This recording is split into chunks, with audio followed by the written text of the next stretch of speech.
In the dappled light of a late spring afternoon, the village of Windermere lay cloaked in a gentle mist that rolled off the lake, weaving through the cottages and gardens like a soft whisper. Elara Bennet, with her auburn hair catching the sun's fading rays, knelt in the lush green of her grandmother's garden, her fingers busy with the earth. The garden was a wild tapestry of color, foxgloves, bluebells, and forget-me-nots nodding quietly in the breeze. As she moved deeper into the tangle of blooms and herbs, Elara's hands sought the familiar comfort of the soil, her thoughts drifting to the tales her grandmother used to spin, stories of spirits and secrets, tied closely to the land and its history. Though those stories had ceased with her grandmother's passing, the garden still held the echoes of her voice, as if each leaf and petal was a word left unspoken. Amidst the whispering leaves, her fingers brushed against something hard and cold. Curious, Elara dug around the object, her breath catching as she unearthed a small, ornate locket, tarnished by time. Its surface was etched with delicate, swirling patterns that glinted in the waning light. An inexplicable chill touched the air as she pried it open, revealing no photographs, but a tiny, intricately carved rune. The moment the locket swung open, the wind seemed to hold its breath, and the garden's colors intensified, as if the world itself had slipped into a sharper focus. Voices, faint and melodic, murmured just beyond the reach of understanding. Elara clutched the locket, feeling the weight of unseen eyes upon her. It was as though the air around her thrummed with anticipation. "Who are you?" she whispered, half expecting an answer. No reply came. Only the rustle of the leaves responded, as if brushing off her question. Yet, the sensation of not being alone was overwhelming. She slipped the locket around her neck, feeling its cold metal warm against her skin. As the locket settled, the garden seemed to exhale, the flowers swaying gently as if in relief or perhaps warning. Elara stood, her gaze scanning the shadows that grew with the setting sun. Her heart beat a quick rhythm, part excitement, part fear. How many afternoons had she spent in this very garden, never once stumbling upon this hidden treasure? And why now? As she turned towards the house, a flicker of movement caught her eye, just a shadow, perhaps, shaped vaguely like a person. She paused, her mind racing to make sense of it. Was the fatigue of the day playing tricks on her eyes, or had her grandmother's stories found a way to breach the veil of reality? The house loomed ahead, its windows catching the last light, turning them golden. Inside, she knew the mundane awaited: dinner, chores, the usual chatter of her parents about their day. But with the locket's weight against her chest, the ordinary seemed like a thin veneer, beneath which magic pulsed, eager to be understood. With a deep breath, Elara stepped towards the house, her resolve hardening. Tonight, under the cover of darkness, she would return to the garden. There was more to her grandmother's stories, and perhaps, in the quiet of the night, the garden would speak louder. As she crossed the threshold, Elara turned for one last glance at the garden, where shadows danced between the beams of a sinking sun. Whatever secrets the locket held, she was ready to uncover them. The journey ahead promised no safety, but then, the best stories, like the ones her grandmother told, rarely did. Under the cloak of night, the garden transformed into a realm of whispers and secrets. Elara tiptoed past the creaking door, her heart aflutter with a mix of trepidation and thrill. The moon, a slender crescent, cast silvery light over the tangled blooms, creating a labyrinth of shadows and light. She reached the spot where she had found the locket, the air around her charged with a palpable energy. As Elara clasped the locket, a cool breeze stirred, weaving through the garden like a gentle caress. The night seemed to lean in closer, attentive. She whispered into the darkness, "Show me why you came to me." The locket grew warm against her skin, its surface flickering with a soft, otherworldly glow. The garden held its breath, and then, the voices began. At first, they were mere murmurs, like water trickling over soft moss. But as she focused, the voices sharpened, coalescing into discernible words. They spoke of histories woven into the very soil of Windermere, of spirits bound to the land by old, forgotten promises. Guard the veil. An ethereal voice intoned, each word resonating deep within her bones. Images flashed before her eyes, shadows of people she'd never met, flashes of celebrations and tragedies that painted a rich tapestry of village life long past. One figure appeared more distinctly, a woman with features strikingly similar to her grandmother's, her expression etched with resolve and sorrow. "Why do you show me these?" Elara asked, her voice barely above a whisper. The figure reached out, her hand dissolving into mist before it could touch Elara. "To remember us," the woman's voice echoed, a plea laced with urgency. Elara's mind reeled with the flood of visions. The locket seemed to pulse with a life of its own, its rune glowing brighter with each revelation. She saw the land as it once was, wild, untouched by the march of progress, revered and protected by those who understood its secrets. Then, the tone of the visions shifted. A darker shade crept over the memories. Men with cold eyes and iron tools, tearing into the earth, the woman weeping as the land bled. And among them, a figure whose presence twisted the air into knots of anger and despair. The scene shifted, and a newer, harsher Windermere took shape, industrial, cold, its magic suffocated under cobbled streets and smoke. A cold wind snapped Elara back to the present. Her hands were clenched tight around the locket, her breath shallow. "Is this what's coming?" she asked the knight, fear knotting her stomach. The wind seemed to sigh, and the woman's voice returned, softer now, a mere echo. "Only if the path remains unaltered." With a shaky breath, Elara loosened her grip on the locket. The garden exhaled with her, the tension seeping away from the air. The moonlight softened, and the whispers receded, tucking themselves back into the folds of the night. As Elara walked back to the house, her mind raced. The visions had given her a glimpse of a past intertwined with the present, a warning of what could be if the course was not changed. How could she, a mere girl with a locket and a handful of ghostly whispers, stand against the tide of change promised by the likes of Mr. Cromwell? Inside, the house was silent, her parents long asleep. Elara tiptoed to her room, the locket still warm against her chest. As she lay in bed, staring at the moonlit ceiling, her thoughts spun with the night's revelations. She knew one thing for certain: the morning would bring no simple answers, but it would require her to start somewhere. Perhaps the local historian, Mr. Hawthorne, with his dusty books and stories, could shed light on her visions. Tonight's discoveries were just the beginning, and Elara Bennett was no longer just a girl in a garden. She was a keeper of secrets, a guardian of memories, and possibly a savior of her beloved Windermere. Morning draped Windermere in hues of gold and green, a stark contrast to the secret night that had unfolded in Elara's garden. She rose with the dawn, her mind awash with the spectral visions and their dire warnings. The house was quiet, the usual hum of activity yet to begin as her parents still slumbered. Elara moved through her morning routines mechanically, her thoughts anchored to the locket's revelations. As she stepped outside, the village seemed to carry on as if the veils of its past had not been momentarily lifted for her eyes alone. Elara decided her first step was to seek Mr. Hawthorne, the local historian known for his extensive collection of village lore and dusty tomes that smelled of time itself. His cottage, cluttered with piles of books and papers, was a short walk past the village square where the market buzzed with early shoppers. Mr. Hawthorne, a wiry man with spectacles perched on his nose, greeted her with a curious glance. "Elara Bennett, to what do I owe this early visit?" he asked, his voice tinged with intrigue. "I need to understand the history of Windermere, specifically about any old conflicts involving the land," Elara said, her voice steady despite the fluttering in her stomach. Mr. Hawthorne's eyes twinkled behind his glasses. Digging into the past, are we? Let's see what the archives whisper to us today," he murmured, leading her to a dusty shelf laden with leather-bound books.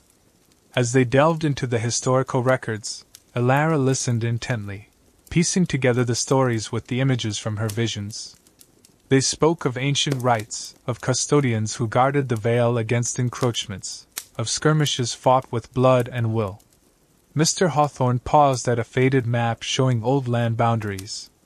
"Here," he pointed. "This is where your garden now lies, once a sacred site known to conjure visions for the chosen few." The information ignited a fierce determination in Elara. She thanked Mr. Hawthorne and left, her resolve hardening with each step. She knew she had to confront the threat head-on, the threat that Mr. Cromwell posed to Windermere. Meanwhile, Mr. Cromwell convened a meeting at his newly acquired estate on the edge of the village.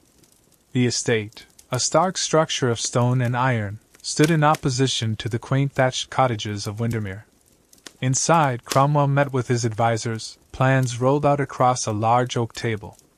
"The expansion will begin here, at the Bennet property," he announced, his finger stabbing at the map.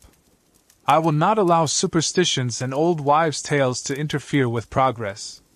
His advisors murmured their agreement, except for a new face, a young man named Thomas, who hesitated, his expression troubled. "Sir, there are concerns among the villagers about the sacred grounds," he ventured cautiously. Cromwell's eyes narrowed. "Let them be concerned. It's high time Windermere joined the modern world. Progress waits for no one and nothing, not even ghosts," he declared, his voice cold as the stone walls. As the meeting adjourned, Cromwell's gaze lingered on the map, his thoughts dark with old grudges. The locket, the Bennet lands, they were pieces of a puzzle he was determined to solve and control. "They'll see," he muttered to himself. "They'll all see the cost of standing in the way of destiny." Back in the heart of the village, Elara felt a new weight upon her shoulders. Armed with knowledge and the ominous intent of Cromwell, she knew her next steps would have to be cautious yet bold. The village, with its gentle mists and whispered secrets, was counting on her, perhaps more than they themselves realized. As she walked back home, the locket beneath her shirt felt like both a shield and a burden, a symbol of the great responsibility that now rested with her. The day of the village council meeting dawned with an air of tension that hung palpable over Windermere, like the heavy, expectant pause before a storm. Elara walked towards the village hall, her steps resolute but her mind whirling with the gravity of what she was about to undertake. The locket, concealed beneath her shirt, seemed to pulse against her skin, a constant reminder of her newfound duty. The village hall was a modest building, its aged wood panels speaking of countless gatherings it had witnessed. Today, it would host one of its most crucial. Villagers filed in, their faces etched with concern and curiosity, murmuring about the proposed changes that Mr. Cromwell planned to bring to their quiet hamlet. Elara's arrival drew mixed glances, some sympathetic, others skeptical. She found a spot near the front, her eyes scanning for Mr. Hawthorne, who gave her an encouraging nod. As the clock struck the hour, Mr. Cromwell made his entrance, his presence commanding immediate attention. He was followed by his entourage, their expressions as hard and unyielding as the man who led them. The chairman of the council, Mr. Jenkins, a portly man with a gentle demeanor, called the meeting to order. "We are here to discuss the future of Windermere," Mr. Jenkins began, his voice steady despite the weight of the room's gaze upon him. "Mr. Cromwell has proposed significant developments for our village, developments that promise prosperity and modernity." Cromwell stood, his gaze sweeping over the crowd, stopping briefly on Elara with a flicker of recognition, or was it disdain? "Ladies and gentlemen," he addressed the assembly, his voice smooth and confident. "Progress is not just an opportunity, it is an imperative. We cannot cling to outdated traditions if we wish to thrive." Whispers rustled through the room like wind through leaves. Elara felt every eye on her as she stood, her heart pounding yet her voice surprisingly calm. "And what of the land's history, Mr. Cromwell? What of the traditions that have sustained and defined us?" She held his gaze, challenging. "This land is not just soil and stone, it is the heart of Windermere, infused with memories and spirits who guard it." A murmur of agreement rippled through the villagers, emboldening her. "I have seen the spirits of our ancestors," Elara continued, her declaration hanging boldly in the air. "They speak of protection, of sacred bonds to this land that we are sworn to uphold. Can we forsake them for the promise of fleeting prosperity?" Cromwell's smile thinned, his cool facade momentarily slipping. "Spirits? Ancestors?" he scoffed, his tone derisive. "We govern by the reality of economics, not by ghost stories. It is time Windermere stepped out of the past and looked to the future." The room was split, a tide of whispers washing back and forth. Elara felt the weight of the skeptical gazes, the doubt that threatened to undermine her plea. Yet she stood firm, her resolve as unyielding as the ancient oaks that ringed their village. Mr. Hawthorne stood, his voice cutting through the murmurs. "Perhaps there is a middle ground," he suggested. "Let us not rush to uproot all that we are, but consider carefully how these changes might affect the very soul of Windermere."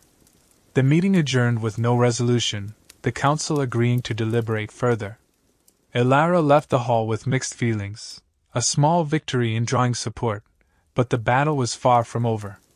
Mr. Cromwell's parting look was a silent vow of opposition, a promise that he was not one to yield. As she walked back under the canopy of twilight, Elara's thoughts were a whirlwind of strategy and concern. The locket against her heart seemed to pulse more strongly, as if echoing her turbulent emotions. She knew the coming days would require more than just words. They would demand courage, cunning, and perhaps a touch of the old magic that her ancestors had wielded. The fight for Windermere's soul had just begun, and Elara was at its heart.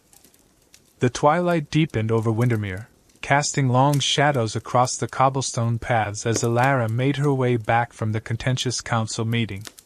The murmurs of the villagers lingered in her ears, a cacophony of support and skepticism that knotted her stomach with anxiety and resolve.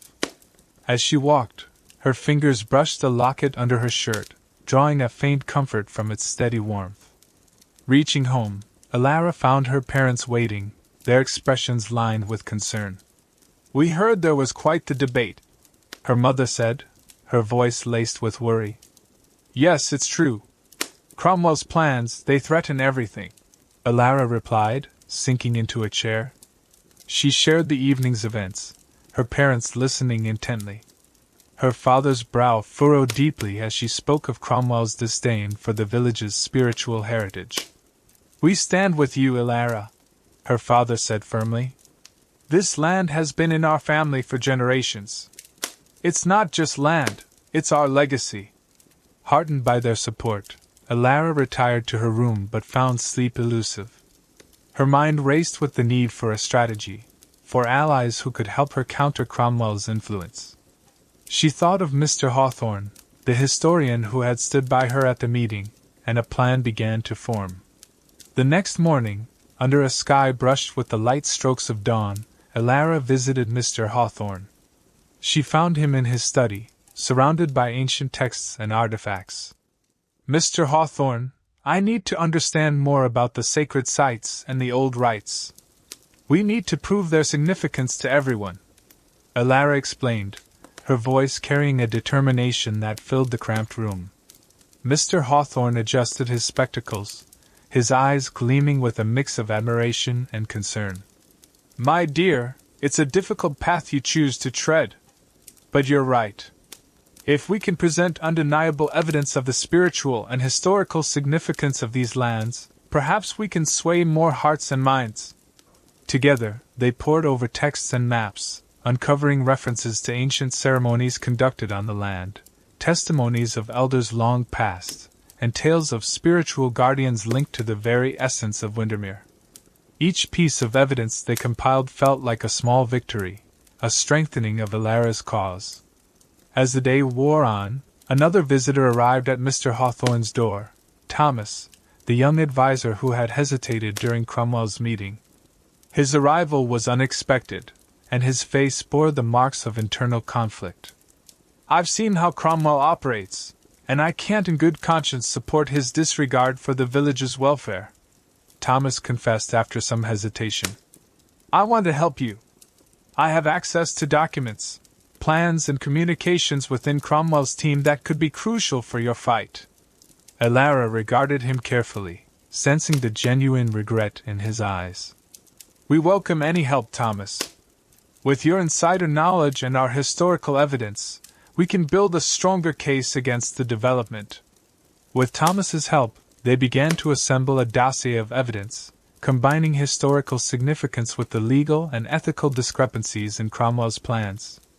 Elara felt a renewed sense of hope, bolstered by the growing circle of allies who believed in the sanctity of their cause. That evening, as she walked back through the village, her steps were lighter, her resolve firmer. She knew the road ahead would be fraught with challenges, but the growing support from her community, the secret assistance from an unlikely ally, and the unwavering spirit of her ancestors filled her with the courage to fight on. The battle for Windermere's soul was not hers to shoulder alone. It was a collective heartbeat, a chorus of voices rising in defense of their shared heritage. As the sun set, casting golden hues over the village, Elara felt the locket pulse in rhythm with her heart, a silent affirmation that she was on the right path. As the dawn broke over Windermere, the village stirred under a blanket of mist, a spectral veil that seemed almost a nod to the secrets it kept hidden. Elara, with renewed determination from the previous day's alliances, decided it was time to delve deeper into her own family's connection to the land. Her grandmother had always been a custodian of stories and secrets, and Elara felt there were more answers to be found in her past. After a quiet breakfast with her parents, she climbed to the attic, where her grandmother's belongings had been carefully boxed and stored. The attic was a place out of time, filled with trunks and memorabilia that spanned decades. Dust motes danced in the shafts of light piercing the gloom, each beam illuminating fragments of her family's history. Elara pulled a heavy box labeled, "Mama's Keepsakes," toward her. Her heart pounded with a mix of anticipation and reverence as she lifted the lid. Inside, she found letters, photographs, and several old journals bound in leather. As she flipped through the journals, her grandmother's handwriting brought an immediate sense of closeness, as if she were speaking directly to Elara across the years. One entry caught her eye, dated just days after her grandmother had turned 21. It spoke of a significant event, a confrontation between her ancestors and a group of businessmen who had come with the same intentions as Cromwell: industrial expansion at the cost of the land's sanctity. The entry detailed a secret rite performed at the ancient stone circle, intended to protect the land. "This is it," Elara whispered to herself, the weight of discovery heavy in her lap. She read about the ritual in detail, noting how it aligned with the visions the locket had shown her. Her grandmother had written about the importance of keeping the knowledge of these rites within the family, as guardians of the land. Fueled by this new information, Elara took the journal to Mr. Hawthorne later that day. Together, they pored over the details, connecting historical events with the rituals described. "Your family has always been protectors of this place," Mr. Hawthorne mused, his voice tinged with awe. "This ritual, it might be the key to proving how deeply the spiritual roots of this land run." Elara nodded, feeling a deep responsibility settling on her shoulders. She knew this was more than history, it was a call to action. The information in the journal not only tied her family to the land but also provided a tangible link to the spiritual claims she had made at the council meeting. Meanwhile, as Elara was uncovering her family's past, Cromwell was growing increasingly frustrated with the resistance he faced. In his office, he pored over maps and documents, plotting his next move. "They're just delaying the inevitable," he muttered to himself, staring at a map marked with strategic points of the village, including Elara's home. "If the council won't decide, I'll force their hand." Back in her attic, Elara carefully repacked the box, her mind racing with plans. She knew that to face Cromwell, she would need more than just historical evidence and legal arguments. She needed the village united, ready to stand against the threat to their heritage. The journal in her hands was more than old paper. It was a beacon, a guide to rallying her community. As the sun dipped low, casting long shadows across the attic, Elara felt an ancient power stir within her, a connection to her ancestors who had fought the same battles, who had stood for the same truths. Tomorrow, she would begin to gather the villagers, to share the story of her lineage and the sacred duties that bound her to Windermere. Her resolve was ironclad, her path clear. The battle for Windermere's soul was indeed not hers alone. It was a legacy she was born to uphold. The next morning painted the skies of Windermere in hues of crimson and gold, a dawn that seemed to promise new beginnings.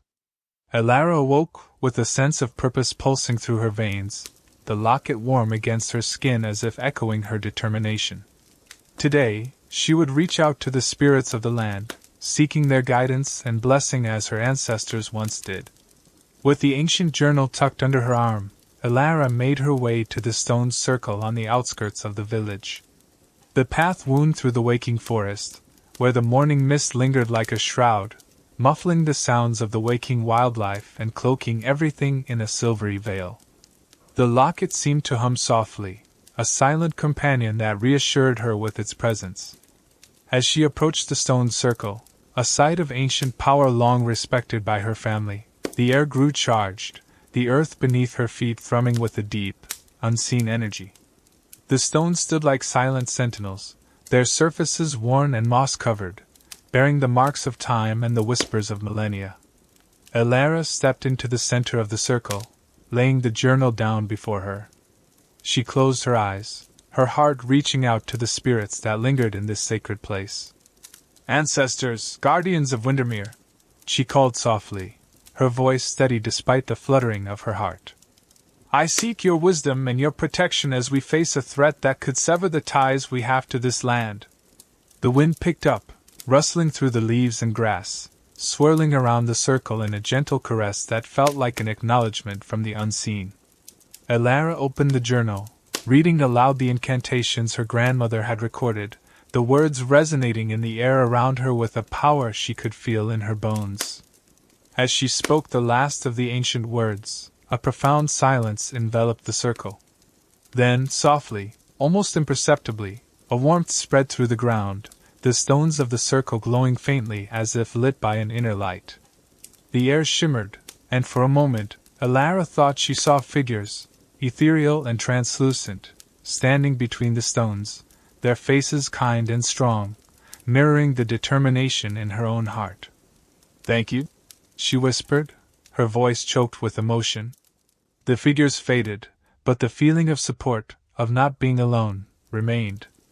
Bolstered by the morning's events, Elara returned to the village, her resolve hardened like the ancient stones themselves. She called for a meeting with the villagers at the town hall, the same place where voices had risen in debate just days before. This time, she would share everything, the history, the spiritual significance of their land, and the need for unity in the face of Cromwell's ambitions. As the villagers gathered, Elara stood before them, her presence commanding and serene. She spoke of her discoveries, of the rituals and the spirits, and of the legacy that bound them all to Windermere. The room was hushed, the villagers listening intently, their faces reflecting the dawning realization of the depth of their heritage. "I am asking not just for resistance against change," Elara continued, her voice resonating with the power of her convictions. "I am asking for a reawakening of our bond to this land, to stand together, not just as neighbors, but as guardians of Windermere." The response was a slow-building murmur of agreement, a ripple of commitment that grew into a wave of assent. Old men and women nodded, their eyes alight with the fire of remembered duty. Young ones stood, their postures shifting from casual interest to solid resolve. As the meeting ended, many came forward to speak with Elara, offering their support, their stories, their skills. The community was mobilizing, coalescing into a force that would stand against the encroaching shadow of industrial might. Walking home under the stars, Elara felt the weight of her ancestors' legacy intertwined with the collective spirit of the village. Windermere was more than a place. It was a living, breathing community with roots deep in the sacred soil, united now more than ever in the defense of their shared soul. The battle lines were drawn, not just in documents and council halls, but in the hearts of those who called this place home. As the shadows lengthened and the sky deepened into twilight, Windermere seemed to hold its breath. The village, usually quiet at this hour, buzzed with a restrained energy, as if the land itself sensed the imminent confrontation. Elara, standing at the edge of the village green, watched as her neighbors gathered, their faces set with determination and a unity forged in the fire of shared purpose. Over the past days, the villagers had transformed. Where once there was hesitation, now there was a solid front, a community reborn with the knowledge of what they stood to lose, and what they must fight to protect. Elara's call to arms, driven by the revelations of ancient ties and spiritual guardianship, had awoken a fierce protectiveness in the hearts of Windermere's residents. "Tomorrow, we face Cromwell and his machines," Elara addressed the gathering, her voice clear and carrying in the cool evening air. "Not with violence, but with unity, with the truth of our history and the righteousness of our cause." Next to her, Thomas stood with documents in hand, evidence of Cromwell's underhanded tactics and disregard for the true value of the land. He had become not just an ally but a symbol of the internal dissent against Cromwell's agenda. "We have everything we need to legally challenge the development," he assured the crowd. "With your stories, the historical records, and the environmental assessments, we can make a strong case." As night fell, they lit lanterns, casting a soft glow that flickered like fireflies against the darkening sky. Elara walked among the people, feeling their resolve, their hope, and their fear. Each face told a story of Windermere, generations that had lived and loved on this land, each with their own connection to its history and magic. Later, under the cover of stars, Elara and a small group made their way to the ancient stone circle. They carried with them the symbols of their heritage, old family relics, symbols of the village's culture, and elements of the natural world around them. In the circle, they laid these items down, forming a mosaic of Windermere's identity. With the circle of stones bearing witness, they held a vigil, not just for the battle to come but for the spirit of the land itself. Elara, standing at the center, felt the energy of the earth rise to meet them, the whispers of the past mingling with the murmurs of the living. The locket around her neck pulsed with a gentle heat, as if approving their tribute. "This land is alive with our memories, our hopes." Elara spoke to the circle, her words not just meant for human ears but for the spirits who watched over them. "Tomorrow, we show Cromwell that you cannot sever the soul of a place without facing its heart." The vigil lasted until the first light of dawn began to seep across the horizon, painting the sky in strokes of pink and orange. As they extinguished the lanterns and gathered the relics, there was a solemn feeling among them, a sanctity in what they had shared and a steeliness in what they would face. Walking back to the village in the new light, Elara felt a quiet confidence settle in her bones. They were ready. The community of Windermere, united by blood, belief, and the bond to their land, was more than just a collection of individuals. They were a force, woven together by the threads of history and the strength of their convictions, ready to stand against the tide of change threatening to wash over them. Today, they would meet Cromwell at the council hall, armed with their evidence, their stories, and the undeniable power of their collective will. Today, they would fight not just for the land, but for the very soul of Windermere. Morning broke over Windermere with an uncharacteristic quiet, the usual chirping of birds subdued as if in anticipation of the day's events. The villagers, united in purpose, gathered in front of the council hall, a modest building that today stood as the arena for a crucial confrontation. Elara, with the locket around her neck pulsing softly, led the procession.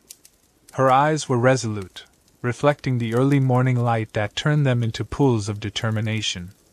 Behind her, the people of Windermere moved as one, their faces etched with the same resolve that had fortified them through the night's vigil. Inside the hall, the air was thick with tension. Cromwell and his advisors had already arrived, their presence marked by a cold, calculating air that contrasted sharply with the warm camaraderie of the villagers. Cromwell's gaze met Elara's as she entered, his look one of disdain and confidence, believing fully in the power of his resources and influence. As the council chairman called the meeting to order, a heavy silence fell over the room. This was no longer just a local dispute. It had become a testament to the struggle between preservation and progress, between the sacred and the secular.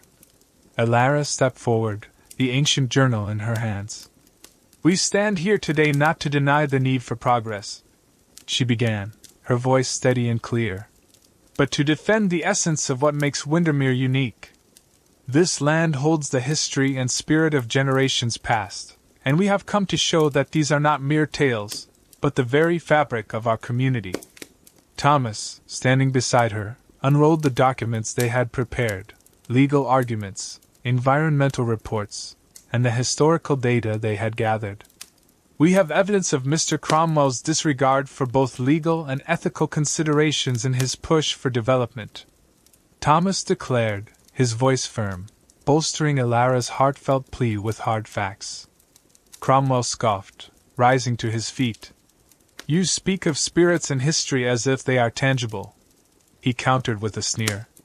"But we live in a world of economics and advancement. Windermere cannot afford to remain in the past if it wishes to flourish." The chairman, an elderly man who had watched the village grow and change, looked from Cromwell to Elara, his expression thoughtful.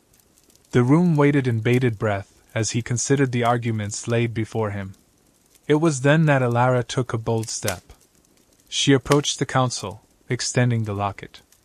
"This locket was my grandmother's, and it has shown me the spirits of this land," she explained. "Allow me to show you." With a silent prayer, Elara opened the locket, and the room gasped as the air shimmered slightly, the faint outlines of ethereal figures appearing around the hall. Whispers of ancient voices filled the air, soft but unmistakable, speaking in the old tongue of Windermere's history and its deep connections to the land. The spectacle was brief, but its impact was profound. Skeptics in the room found themselves facing the undeniable truth of Windermere's spiritual legacy, visible and audible in the heart of the modern debate. The chairman, visibly moved, cleared his throat. "It seems there is more to this land than meets the eye," he concluded, turning back to the council. "We must consider not only the physical but also the spiritual and historical claims in our decision." As the council deliberated, the villagers held their breath, their hopes and fears mingling in the charged atmosphere. Finally, the chairman returned, his voice resounding through the now silent hall. "Windermere will not move forward with the proposed development. We choose to protect our heritage, to honor the spirits and history that define us." Cheers erupted from the villagers, a wave of relief and victory washing over them. Cromwell stood in stunned silence, his plans thwarted by the very people he had underestimated.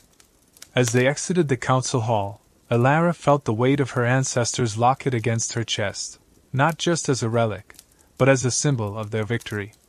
Windermere had stood its ground, not with weapons, but with unity and the profound bond to their land. The battle was won, but Elara knew the war to protect their way of life was just beginning. Yet today, they had proven that the heart of Windermere was much more than soil. It was the soul of a community, undefeated. In the golden light of the afternoon, as the dust settled on the day's monumental victory, the village of Windermere seemed to exhale a collective breath of relief and jubilation. The air, once thick with tension and uncertainty, now vibrated with a palpable sense of hope and renewal. Villagers, young and old, gathered in the town square, their faces alight with triumph, sharing stories of the morning's events and the unexpected turning of the tide. Elara moved among her people, her heart swelling with pride and a quiet gratitude that thrummed through her veins as palpably as the pulse of the locket against her chest. Each handshake, each embrace told a story of shared struggle and shared dreams. Her eyes met those of Thomas, who offered a small, knowing smile that spoke volumes of the journey they had undertaken together, once unlikely allies, now bound by a deep, unspoken kinship. As the celebration continued, Cromwell, his face a mask of disbelief and indignation, gathered his papers and his pride, retreating from the council hall under the weight of his defeat. His advisors, their faces somber and withdrawn, followed in his wake, their steps echoing hollowly against the stone floor. Outside, away from the jubilant crowd, Cromwell paused, the reality of his failure settling around him like a heavy cloak. He had underestimated the villagers, their resolve, and their connection to the land. He had dismissed their stories and their spirits as mere superstitions, obstacles in his path to progress and power. Now, as he stood in the shadow of his ambitions, defeated not by force but by the sheer will of a united community, he felt an unfamiliar churning in his gut, a mixture of rage and regret. "I will not let this stand," he muttered to himself, his voice barely a whisper against the breeze. But even as he spoke, he knew the battle was lost. The council's decision was final, upheld by laws and spirits alike, a dual authority he could not contest. Back in the square, Elara climbed down to the small wooden stage that had been hastily erected for the celebration. The chatter quieted as all eyes turned to her. She looked out over the faces of her friends and family, her community, her heart full. "Today, we have done more than protect our land," Elara began, her voice strong and clear, reaching every corner of the square. "We have reaffirmed our values, our history, and our commitments to one another. We have shown that in Windermere, it is not just the soil that is fertile, but our spirit and our resolve." The crowd erupted in cheers, their voices rising in a crescendo that seemed to echo off the surrounding hills. Elara's gaze drifted to the stone circle, visible just beyond the edge of the village, its ancient stones standing silent and watchful. She knew that their work was not done. The victory today, while monumental, was but one chapter in the ongoing story of Windermere. "We must remain vigilant," she continued, the crowd quieting once more. "Let us take this victory not as an end, but as a beginning. A call to remain active stewards of our heritage, to educate our children, and to engage with the world not as adversaries but as exemplars of a community that values its past as much as its future." As the sun began to set, casting long shadows and bathing Windermere in a warm, golden light, the villagers celebrated late into the evening. Music filled the air, mingling with laughter and the clinking of glasses. Elara stepped down from the stage, feeling an immense weight lift from her shoulders, replaced by a buoyant hope for the future. Tonight they would dance, they would sing, and they would celebrate. Tomorrow, they would begin the work of building on their legacy, guided by the spirits of the past and the hopes of generations yet to come. Windermere had stood its ground, and Elara, with the locket a constant reminder of her lineage's courage, was ready to lead them forward into whatever challenges the future might hold. As the celebratory fires burned down to glowing embers and the first stars appeared in the twilight sky, the village of Windermere settled into a peaceful lull. The jubilation of the day had given way to a quieter, more reflective joy. Families and friends lingered in the square, reluctant to end the communal embrace of victory and shared relief. Elara wandered away from the throng, her steps leading her instinctively towards the ancient stone circle that had become her sanctuary during the struggle. The grass whispered under her feet, and the evening breeze carried a lingering sense of wildflowers and wood smoke. She approached the stones, their surfaces cool and smooth beneath her fingertips, grounding her in the reality of their triumph. As she stood there, Elara closed her eyes, allowing herself a moment to absorb the profound changes the day had wrought, not just upon the land, but within herself. The locket, ever present at her chest, seemed to beat in sync with her heart, a harmonious blend of past and present. "I hope we made you proud," she whispered to the spirits, to her grandmother, to all those who had defended Windermere before her. The wind stirred, rustling the leaves in what Elara chose to interpret as an affirmative whisper. With the locket's warmth as a guide, Elara reflected on the path ahead. The victory, while significant, was merely the beginning of a larger journey. She envisioned a future where Windermere did not just survive but thrived, a beacon of how communities could honor their heritage while forging ahead. The following morning dawned clear and bright, a new day marked by the fresh promise of a beginning. Elara, invigorated by the previous day's victory and the tasks ahead, convened a meeting with the village elders and other key community members. Together, they laid plans to ensure the protection of Windermere's cultural and spiritual heritage. "We will establish a heritage trust," Elara proposed, her voice imbued with a newfound authority. "It will serve not only to protect our lands but to educate our own and visitors alike about the deep, spiritual roots that sustain this place." The initiative was met with enthusiastic approval, and discussions buzzed with ideas for eco-friendly tourism, educational programs, and community-led conservation efforts. Elara listened, her heart swelling with pride as she witnessed her community's passion and ingenuity. Amid these discussions, Thomas approached her, a sheaf of papers under his arm. "I've drafted some preliminary bylaws for the trust, and I've also been in touch with environmental lawyers who can help us safeguard the land legally," he offered, his role as an ally and advisor now firmly established. "Thank you, Thomas," Elara said, gratitude evident in her smile. "Your expertise and dedication have been invaluable." As the meeting drew to a close, Elara walked back to the stone circle, feeling the weight of her responsibilities but also the buoyancy of hope. She knelt down, placing her hands upon the earth, feeling its steady, reassuring pulse. "Grandmother," she murmured, the locket cool against her skin despite the sun's warmth. "Your stories, your battles, they live on. Not just in memory, but in the very soil of this land." In the days that followed, Windermere began to embody the vision Elara and her community had crafted. The Heritage Trust became a reality, and the village slowly turned into a model of sustainable development, respecting its past while looking forward to the future. Elara often returned to the stone circle, sometimes alone, sometimes with others. It was a place of power, of peace, and of deep connection, a tangible link between the Windermere of old and the vibrant, living community it had become. And through it all, the locket remained, a symbol of endurance and protection, a reminder that some legacies transcend time, linking generations in a continuous, unbreakable chain. Windermere had stood its ground, guided by the spirits of its past and the hopes of its future, its soul forever rooted in the sacred land it called home.